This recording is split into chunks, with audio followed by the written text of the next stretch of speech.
हाँ, अभी प्रश्न नंबर 11 चल रहा था। प्रश्न नंबर 11 जो है वो अशुद्ध वाक्यों को शुद्ध करना, इस पर आधारित होता है। अब इसे कहते हैं वाक्यों में त्रुटि मार्जन। वाक्यों में अशुद्धियाँ या त्रुटियाँ निम्न कारणों से होती हैं, यानी वाक्यों में जो गलतियाँ होती हैं उसके कुछ कारण होते हैं, वो ये हैं। नंबर 1, पदक्रम संबंधी अशुद्धियाँ, यानी पदों का सही इस्तेमाल नहीं करना। वाक्य में पद होते हैं जैसे संज्ञा है, क्रिया है, सर्वनाम है, विशेषण है, इन का सही जगह पर इस्तेमाल ना होना वाक्य अशुद्ध हो जाता है। जैसे पत्र ये लिखे किसने हैं, अशुद्ध वाक्य हो जाएगा ये पत्र किसने लिखे हैं। अब दूसरी आती है अनुवृत्ति संबंधी अशुद्धियाँ। वाक्य में कर्ता, क्रिया, कर्म में अक्सर अशुद्धि हो जाती है। जैसे अशुद्ध वाक्य क्या आप खाना खा लिए हैं, शुद्ध वाक्य होगा क्या आपने खाना खा लिया है। अब तीसरी आती है रूपांतरण या रचनांतरण संबंधी अशुद्धियाँ, यानी कभी कभी एक वाक्य को एक वाच्य से दूसरे वाच्य में बदलना होता है, जैसे कर्तवाच्य से कर्मवाच्य में। तो यहाँ एक एग्जाम्पल मैंने दिया है, जैसे एक वाक्य है लोग यहाँ सोते हैं, इसको भाववाच्य में बदलना है। तो बच्चे दो तरीके से बदल सकते हैं। एक तो ये यहाँ लोगों के द्वारा सोते हैं, ये गलत है, इसका शुद्ध हो जाएगा यहाँ लोगों के द्वारा सोया जाता है। अब आते हैं लिंग वचन की अशुद्धियाँ। लिंग वचन की अशुद्धियों में जैसे सही लिंग का इस्तेमाल ना करना, सही वचन का इस्तेमाल ना करना, इससे वाक्य गलत हो जाता है।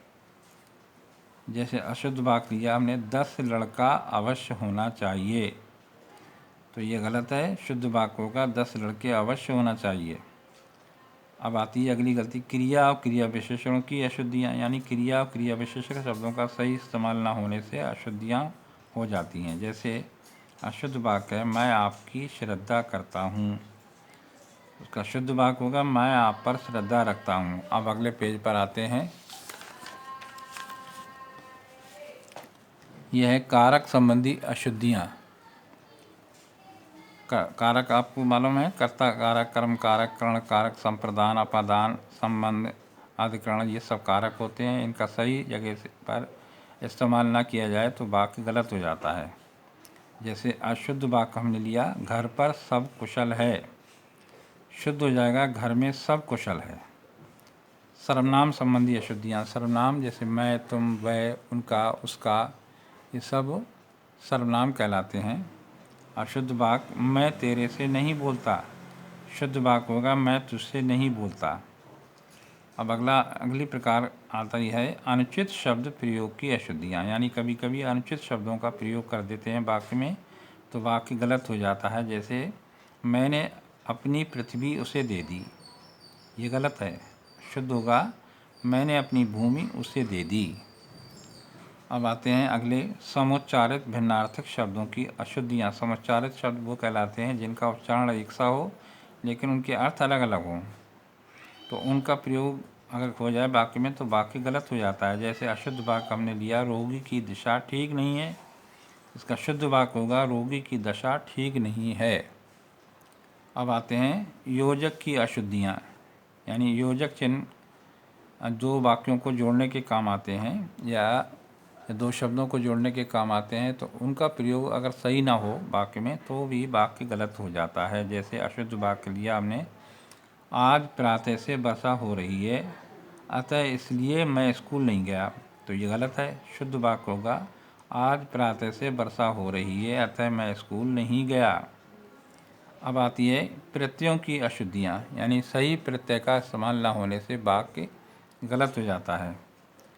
अशुद्ध वाक्य है धनवान लोगों को उदार होना चाहिए, अशुद्ध, ये अशुद्ध है। अब शुद्ध लेंगे धनवान लोगों को उदार होना चाहिए। वहाँ देखिए पहले वाक्य में धन के साथ मान प्रत्यय लगा हुआ है जो कि गलत है। शुद्ध वाक्य होगा धनवान, धनवान में वान जो है ये प्रत्यय जुड़ना है। अब नोट मैंने लिखा है इनके अतिरिक्त कुछ अन्य फुटकर अशुद्धियाँ भी होती हैं। अभ्यास करने से की आवश्यकता है, यानी उनकी अभ्यास अगर किया जाएगा तो वो अशुद्धियाँ आपकी दूर हो जाएंगी। अब कुछ वाक्य मैंने आपको अभ्यास के लिए दिए हैं जो कि बिल्कुल अशुद्ध वाक्य हैं, उनको शुद्ध करके अपनी कॉपी पर आपको लिखना है। तो आते हैं अभ्यास के ऊपर। तो पहला वाक्य है, मैं सकुशल पूर्वक हूँ। नंबर 2, मैं भोजन कर लिया हूँ। नंबर 3, एक फूल की माला लाओ। नंबर 4, कृपया अवकाश देने की कृपा करें। 5वां, केवल 4 रुपये मात्र दीजिए। नंबर 6, डालों में पक्षी बैठा है। नंबर 7, गुलाब का फूल लाल रंग का होता है। 8वां, मेरा प्राण संकट में है। 9वां, रविवार के दिन छुट्टी रहती है। 10वां, इन बातों से तेरे को क्या लेना देना। 11वां, पुराने बातों को भूल जाओ। 12, इस सरोवर में अनेकों कमल खिले हैं। अगला, राम लक्ष्मण और सीता वन को गई, वह नारी कुल कलंक है। अब आते हैं अगले पर, इस दवा से सब लोग नाश हो जाते हैं। अगला नंबर, वह दंड देने योग्य है। अगला, मैं आपका दर्शन करने आया हूँ। अगला, हमें परिश्रम पूर्ण पढ़ना चाहिए। नेक्स्ट, कृष्ण ने राधा की मटकी तोड़ दी।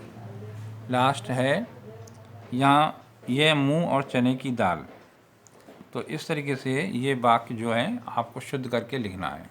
It's okay.